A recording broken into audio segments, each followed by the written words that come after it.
Bien, chères sœurs et frères, nous sommes particulièrement comblés par la liturgie de cette semaine où nous célébrons deux fêtes mariales d'importance. Après la mémoire obligatoire de la Bienheureuse Vierge Marie, mère de l'Église, lundi de Pentecôte, nous célébrons aujourd'hui la fête de la visitation de la Vierge Marie.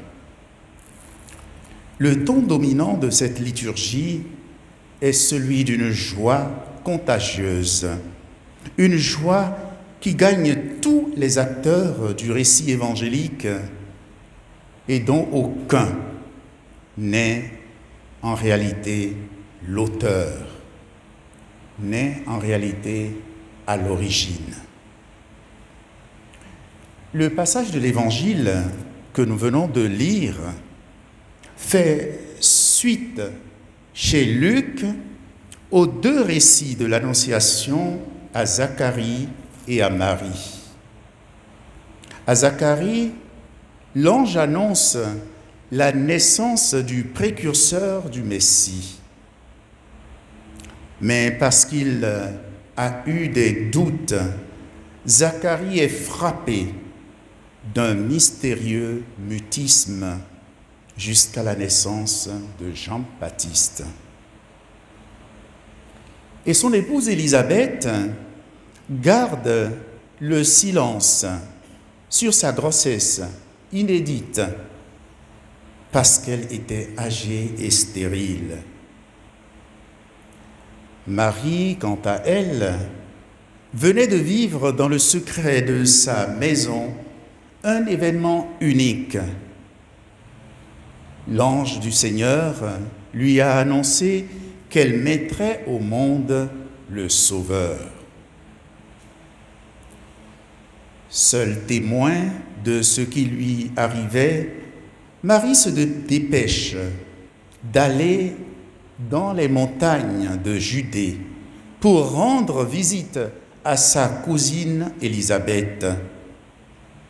Élisabeth qui, elle aussi, vivait dans le silence des moments particuliers, car elle était enceinte d'un fils dans sa vieillesse.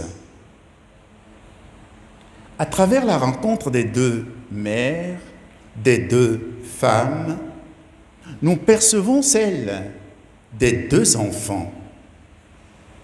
Nous percevons la manifestation de la joie secrète qui habitait les deux enfants à travers la joie qui habitait les deux mères.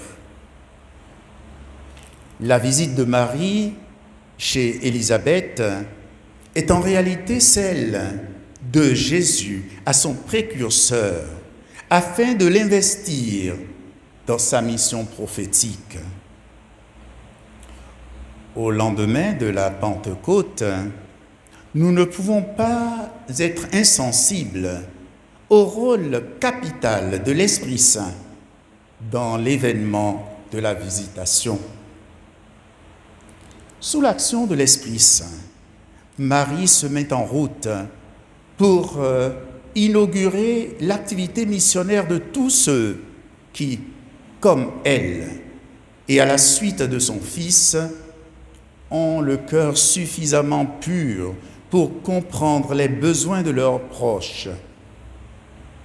Sous l'action de l'Esprit Saint, le précurseur tressaille de joie dans le sein d'Élisabeth. Sous l'action de l'Esprit Saint, Élisabeth elle-même prophétise et déclare que Marie est la mère de son Seigneur et qu'elle est remplie du Saint-Esprit. Sous l'action de l'Esprit Saint, enfin, Marie jubile en cri de joie et proclame les merveilles de Dieu en faveur des pauvres de Yahvé.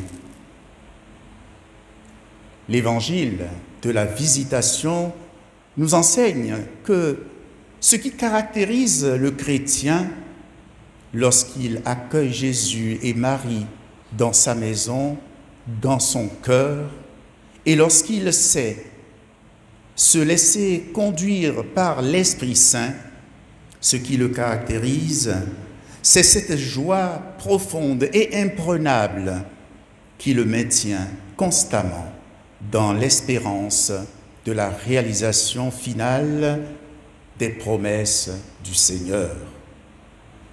Qu'à l'exemple de la Vierge Marie, l'Esprit de Jésus nous rende attentifs aux appels irrésistibles de Dieu, qu'il nous rende disponibles à accueillir sa parole et à l'apporter avec joie à tous les hommes, nos frères, au nom du Père et du Fils et du Saint-Esprit. Amen.